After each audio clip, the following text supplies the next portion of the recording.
दर्शकों, topic today के आज के एपिसोड में आप सभी का स्वागत है।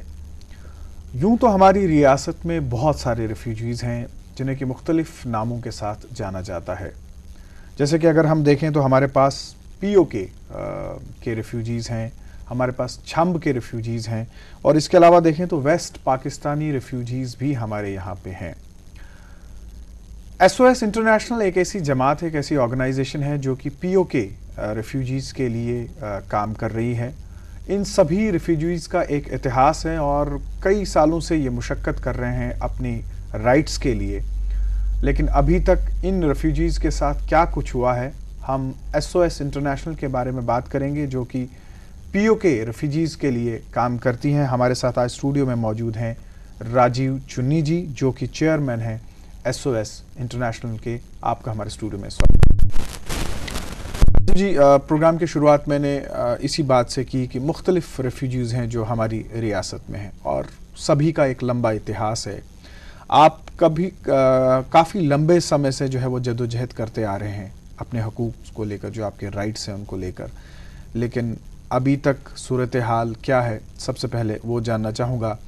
चूँकि ये जो नई हुकूमत आई थी, मुझे अभी भी याद है जब प्रधानमंत्री मोदी जी जो है वो हमारी रियासत में आए थे, उन्होंने अपनी जो तकरीर थी उसमें, जहाँ तक मुझे याद है, दूसरी ही बात रेफ्यूजीज़ की सेटलमेंट की आई थी जिसमें आपका जिक्र भी किया गया था।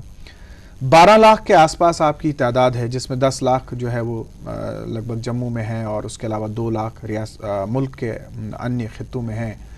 एक बहुत बड़ा वोट बैंक है और हम ये कह सकते हैं कि जब भी इलेक्शंस का माहौल हमारी रियासत में बनता है, चाहे भी कोई भी इलेक्शंस हो, तो आपकी हमदर्दी जो है वो अचानक जाग जाती है सभी लीडरान को, सभी हुकूमतों को। आज सूरत हाल क्या है, आपसे जानना चाहता हूँ। देखें, केंद्र में नई सरकार आए हुए लगभग 1.5 साल से भी ज़्यादा अरसा गुजर गया है जी।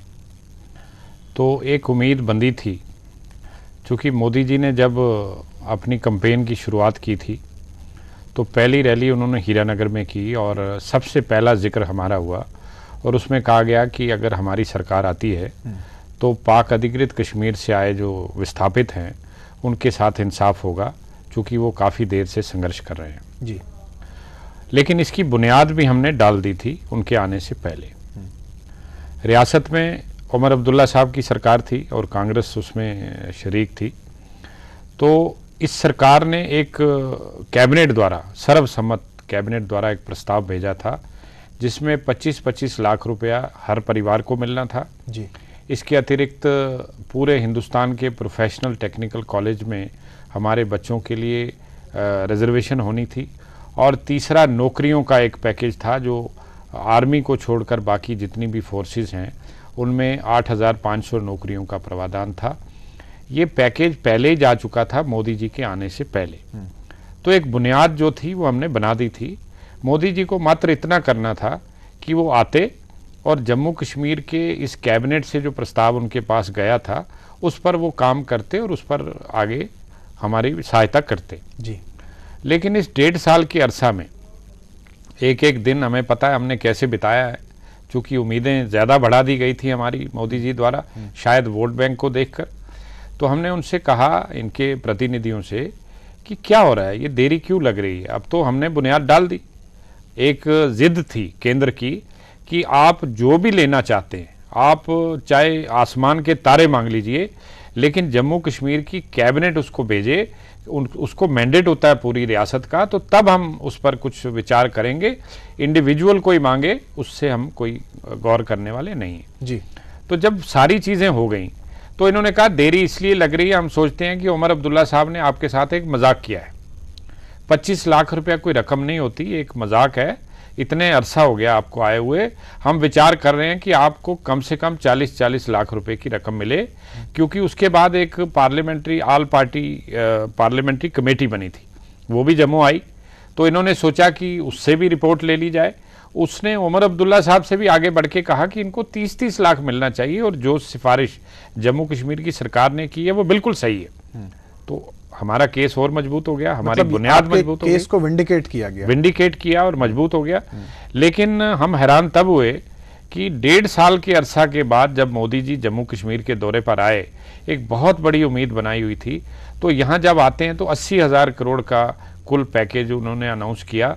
तो कश्मीर में तो वो बोले ही नहीं, हालांकि हम लोग, हमारे जो मुजफ्फराबाद के डिस्प्लेस्ड हैं वो कश्मीर प्रोविंस का हिस्सा हैं। और मैं आज आपकी जानकारी के लिए बता दूं, हमारे में खाली हिंदू और सिख डिस्प्लेस्ड नहीं है, पाक ऑक्युपाइड कश्मीर के विस्थापित अकेले ऐसे विस्थापित हैं जिसमें मुस्लिम परिवार भी हैं, और मेरे पास उसकी लिस्ट है। वो आज कश्मीर प्रोविंस में रहते हैं, लेकिन पता नहीं किन चीज़ों ने इनको रोका। इन्होंने आके किश्तवाड़ में बात की और उसका गोलमोल सी बात थी, उसमें कोई उसका बाइफर्केशन या उसका पूरा ब्रेकअप नहीं बताया कि क्या क्या होने वाला है।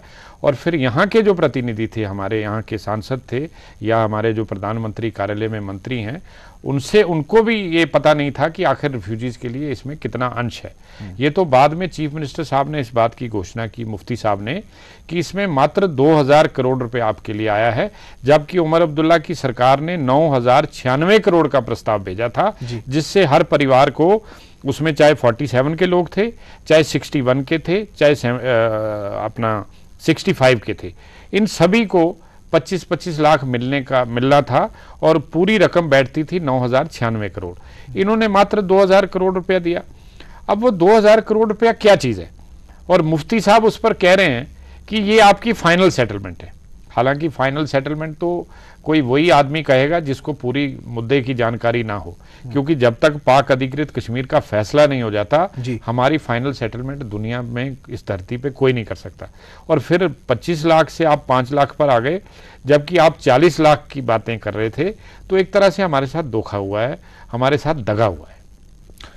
मुझे अभी भी याद है, जैसे मैंने प्रोग्राम की शुरुआत में ही कहा, कि आपकी जदोजहद कोई नई जदोजहद नहीं है। 1994 में इंडियन पार्लियामेंट ने एक रेजोल्यूशन को पास किया था जिसमें कहा गया था कि PoK is an integral part of India and it should be vacated. और तब भी नरसिम्हा राव जी की हुकूमत थी। उस रेजोल्यूशन के बारे में आप क्या कहेंगे? देखिए, मैं ये समझता हूँ कि ये प्रस्ताव अधूरा है और ये सिर्फ पब्लिक कंजम्पशन के लिए था। नहीं तो 1994 से लेके आज तक 21-22 साल के अरसा में कितनी बार हमारी बातचीत पाकिस्तान से हुई है। प्राइम मिनिस्टर लेवल टॉक्स हुई, सेक्रेटरी लेवल हुई, home external affairs minister level talks हुई, लेकिन हमने कभी इस मुद्दे को उठाया नहीं कि आप इसको खाली करिए जी। तो मैं समझता हूं कि ये पब्लिक कंजम्पशन के लिए था, नंबर 1। नंबर 2, इस पर हमारा एक एतराज़ है। एतराज़ ये है कि अगर इस मुद्दे से कोई प्रभावित है तो वो मेरे 12 लाख लोग हैं जी।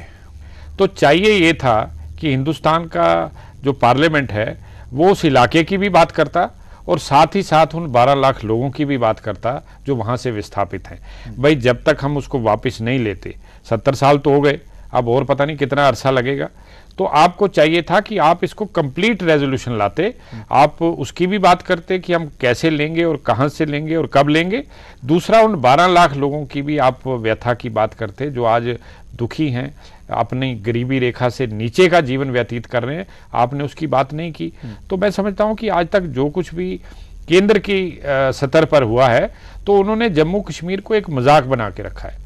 आधी बात करते हैं और उसके बाद उससे भी पीछे हट जाते हैं, फिर कोई और बात करेंगे उससे पीछे हट जाएंगे। तो एक जैसे हम लेबोरेटरी बना देते हैं ना जम्मू कश्मीर को, इस तरह से हम कर रहे हैं। हमने तो शुरू से ये बात कही है कि जम्मू कश्मीर के हल के लिए अगर आप कोई चीज़ ढूंढ रहे हैं तो आप पाक ऑक्युपाइड कश्मीर से शुरू करिए, वहाँ के विस्थापितों से शुरू करिए, आपको आहिस्ता आहिस्ता सारे समाधान मिलते जाएंगे। लेकिन हमारी कोई सुनता नहीं है, क्योंकि हम व्यवस्था में नहीं, हम व्यवस्था से बाहर हैं। हम कह सकते हैं लेकिन अंदर जाकर उसको कानून नहीं, उसकी शक्ल नहीं दे सकते। अच्छा, केंद्र सरकार से जो पैकेज आया, आपके हिसाब से आप काफ़ी नाउम्मीद हैं उस पैकेज को लेकर, आप अपने सांसदों से भी मिले, अब क्या, किस तरफ आप जा रहे हैं, क्या सोच विचार हैं आपके? जैसे कि आपने कहा कि 25 लाख से 30 लाख और फिर 40 लाख तक हमारे प्रति परिवार के लिए घोषणा की गई थी। एक प्लान भी पूरा तैयार किया गया था जिसमें बजटरी के लिए जो है वो केंद्र सरकार को लिखा गया था। अब अगर देखा जाए तो इस पैकेज में सिर्फ 5 लाख रुपये प्रति परिवार को जो है वो मिलने की बात की गई है। अब आगे क्या आप करेंगे? देखिए, इसमें मैं एक बात साफ कर दूं कि पैसा मिलना 1947 के विस्थापित को, वो कुल परिवार हैं 31,619 जी, जो 1947 के हैं, और कोई 4,500 के करीब 65 और 71 के लोग हैं। आज जो संताली का एक परिवार था उसके 25 से लेकर 30 तक परिवार हो चुके हैं, उसकी शाखा बन गई है, उसके बेटे, आगे पोते, आगे पड़पोते, इस तरह से कितना उनका परिवार फैल गया है। और 80% से ज्यादा तो जनता ऐसी है 47 की जो इस दुनिया को छोड़ के जा चुकी है। जी, ठीक है। और मैं ये कहता हूं ये जो पैसा है, जो त्रासदी हमने झेली है, जो मेंटल ट्रॉमा हमने इतने सालों तक झेला है, उसकी कीमत कोई सरकार अदा नहीं कर सकती हमें, ना राज्य की सरकार ना केंद्र की सरकार। हमने महज ये कहा था कि एक मदद करिए, हमें उठाइए, हमें मेन स्ट्रीम में लाइए, हमें पटड़ी पर लाइए, हम उससे उतर चुके हैं। तो मात्र इतनी मदद करने के लिए आप 5 लाख की बात करते हैं, अगर आज 25 से 30 परिवार हैं तो 20-20 हजार, 10-10 हजार रुपया किसी के हिस्से नहीं आता। आप देखें एक महीने का राशन नहीं चलता। तो एक तरह से एक बहुत बड़ा धोखा और मजाक किया गया है। और सबसे बड़ी बात यह है कि जो उमर साहब ने प्रोफेशनल टेक्निकल कॉलेज में रिजर्वेशन की जो प्रस्ताव भेजा था, उसका क्या हुआ? उस पर सरकार क्यों खामोश है? उसके लिए तो किसी से पूछने की जरूरत नहीं थी। मिनिस्ट्री ऑफ एचआरडी को कहना था, वो नोटिफिकेशन करती तो पूरे हिंदुस्तान में हमारे पास पहले से ही आइडेंटिफिकेशन है, कार्ड है, जम्मू कश्मीर सरकार ने दे रखे हैं कि हम पाक ऑक्युपाइड कश्मीर के डिस्प्लेस्ड हैं, हमारे बच्चे वहां पर पढ़ते। और अगर वो पढ़ जाते, आज हमारी मुसीबत क्या है? एजुकेशन नहीं है, लोग ड्राइवर हैं, डोमेस्टिक हेल्प हैं, ढाबों पर काम करते हैं, किसी के घर में नौकर हैं, इतनी बुरी हालत है लोगों की। और ज्यादातर हमारा जो यूथ है वो नशे में पड़ा हुआ है, क्योंकि जो जिसके घर में पढ़ाई नहीं है, खाना नहीं है, वो कहाँ जाएगा? तो हम सरकार से कह रहे थे कि हमारी मदद करिए, हम हिंदुस्तान के शहरी हैं, हम जम्मू कश्मीर के नागरिक हैं, महाराजा की टेरिटरी के लोग हैं, लेकिन आपको दिक्कत क्या है? और हम हैरान हैं कि मोदी जी ने माता वैष्णो देवी जी के यहाँ माथा टेकने के बाद जो बात कही वो उससे तो इससे बड़ी हमारी त्रासदी क्या हो सकती है? राजू जी, जहां एक तरफ आपने सरकार की मदद की बात की, वहीं दूसरी तरफ कुछ ऐसे पहलू भी होते हैं जहां आप खुद भी अपनी मदद जो है वो कर सकते हैं। आपने मौजूदा स्थिति की बात की कि विस्थापित जो हैं वो किन परिस्थितियों से झेल रहे हैं, क्या कुछ हो रहा है। आपने एजुकेशन के बारे में जिक्र किया। क्या पोजीशन है इस टाइम आप लोगों की, किन परिस्थितियों में आप लोग रह रहे हैं? जैसे कि लगभग 10 लाख की तादाद है, आप हमारी रियासत में रह रहे हैं। क्या खुद कुछ इनिशिएटिव्स लेने की कभी पहल की गई? देखें, इनिशिएटिव इस मामले में लिए जा सकते हैं जहां पर 2, 4, 5 लोगों की बात हो, जहां इतनी बड़ी तादाद में लोग विस्थापित हो और 80% से ज्यादा जनता गरीबी रेखा से नीचे हो, वहां पर इंडिविजुअल कोई ऑर्गेनाइजेशन इतनी बड़ी मदद के लिए सामने नहीं आ सकती। और हमारे SOS इंटरनेशनल में एक रेजोल्यूशन है कि हम कोई सरकारी प्रोजेक्ट नहीं लेते, ना केंद्र का ना राज्य का, क्योंकि हमारी लड़ाई ही व्यवस्था से है, सरकार से है। तो हम कोई किसी तरह का कोई प्रोजेक्ट नहीं लेते कि वहां से पैसे लेकर हम किसी तरह की सहायता करें। हाँ, ये जरूर है कभी सर्दियों में या गर्मियों में कोई किसी को कपड़े की जरूरत है, किसी को किसी और छोटी मोटी चीज की जरूरत है, इससे बड़ी जरूरत हम पूरी नहीं कर सकते। ये काम सरकार का था। कोई भी आदमी, ये पूरी दुनिया में एक फिनोमेना है कि आपका नागरिक जब मुसीबत में हो तो सरकार मदद के लिए सामने आती है। हमारी मदद कब होगी, कौन सामने आएगा? आप यकीन जाने कि लोग खून के आंसू रो रहे हैं, लेकिन कोई सुनने वाला नहीं है। हमारे लिए आश्वासन होते हैं, झूठे आश्वासन।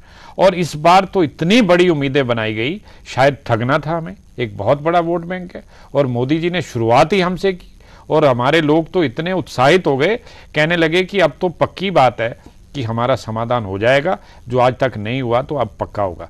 लेकिन जब ये कश्मीर में आते हैं तो जिस तरीके से हमारी उम्मीदों पर पानी फिर जाता है और उस पर बातचीत नहीं की जाती, यहाँ तक कि भाजपा वाले सामने आके ये कह रहे हैं चोरी छुपे, नहीं जी ये फाइनल नहीं है। लेकिन चीफ मिनिस्टर साहब यहाँ की अथॉरिटी है, मुफ्ती साहब, वो कहते हैं ये फाइनल है।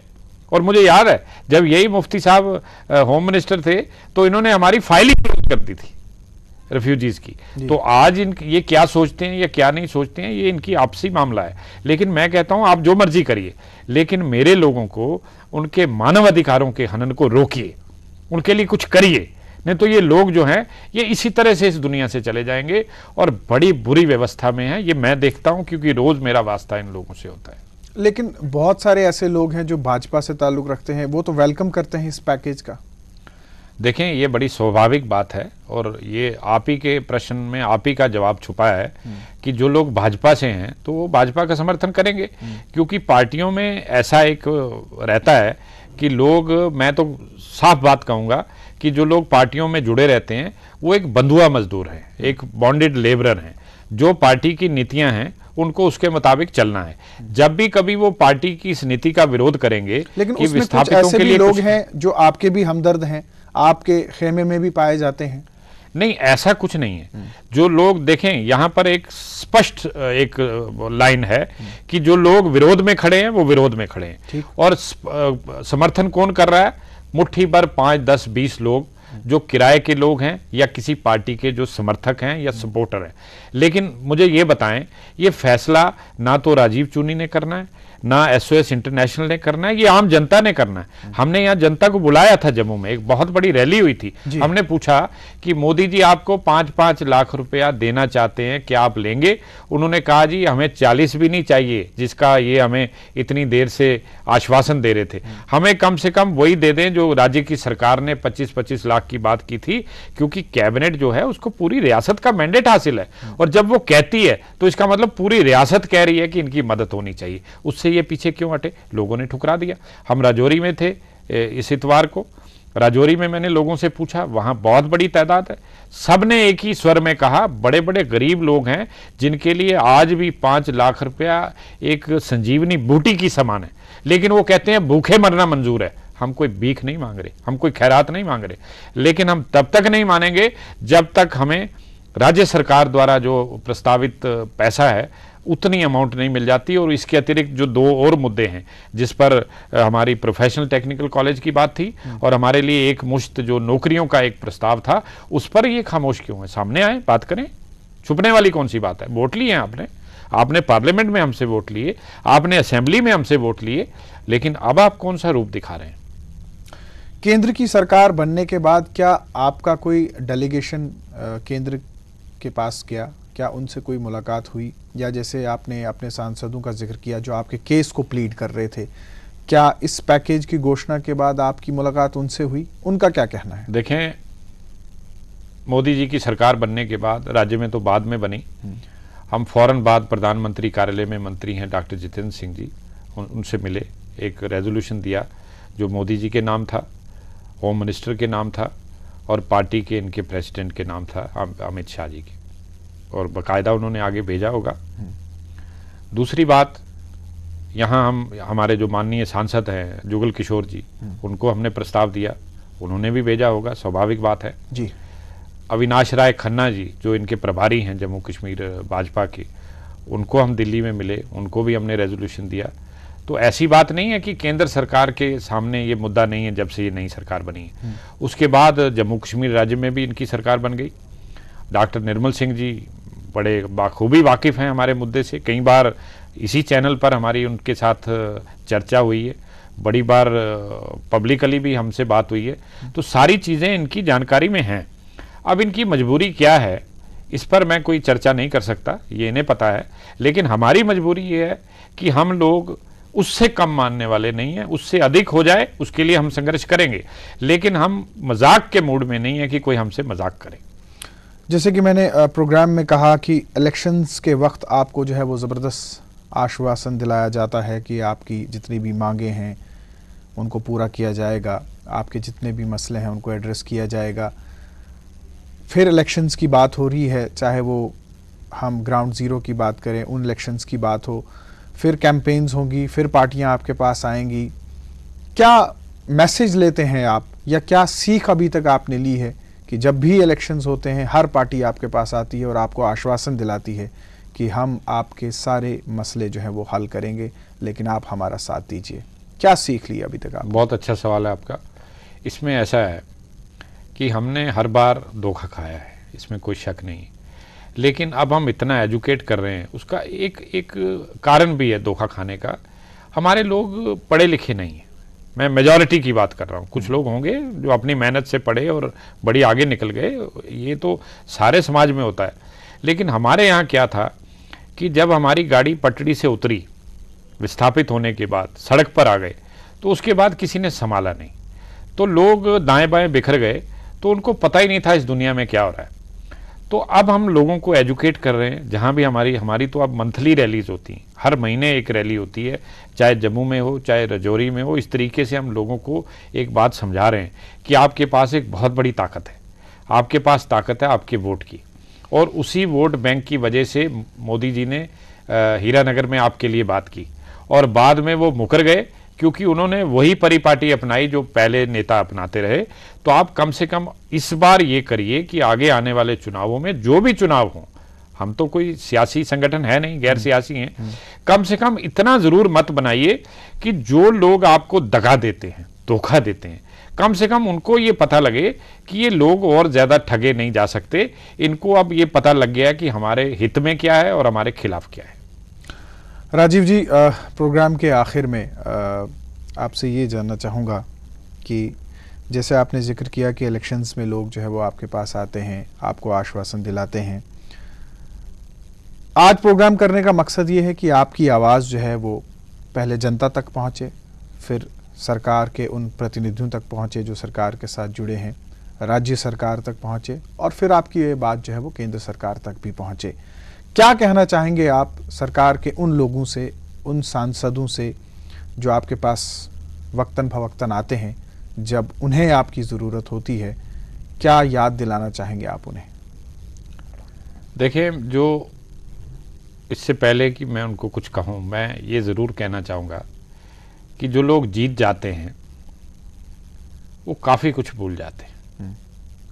उन्हें ये याद नहीं रहता कि कौन कौन से रास्ते थे जिनसे हम गुजर कर आए हैं, और उन्हीं रास्तों से हमें शायद 5 साल के बाद, 6 साल के बाद दोबारा गुजरना है। लेकिन वो सोचते हैं कि जब गुजरेंगे तब देखेंगे। तो ये सोच उन्हें छोड़नी पड़ेगी। अब हालात ये हैं कि समय बड़ी तेज़ी से बीतता है। हमारे 70 साल गुजर गए, कुछ नहीं हुआ, लेकिन ज़िंदगी चल रही है। ये ठीक है कि एक आप इसको इंसानी जीवन नहीं कह सकते, उससे काफ़ी नीचे के स्तर पर हम लोग जीते हैं, लेकिन जी रहे हैं। तो तब भी चलेगा काम अगर वो कुछ नहीं करेंगे, लेकिन अगर करेंगे तो उन्हें वो रास्ते बड़े सुगम, बड़े आसान नजर आएंगे जहां से उनको दोबारा गुजरना है।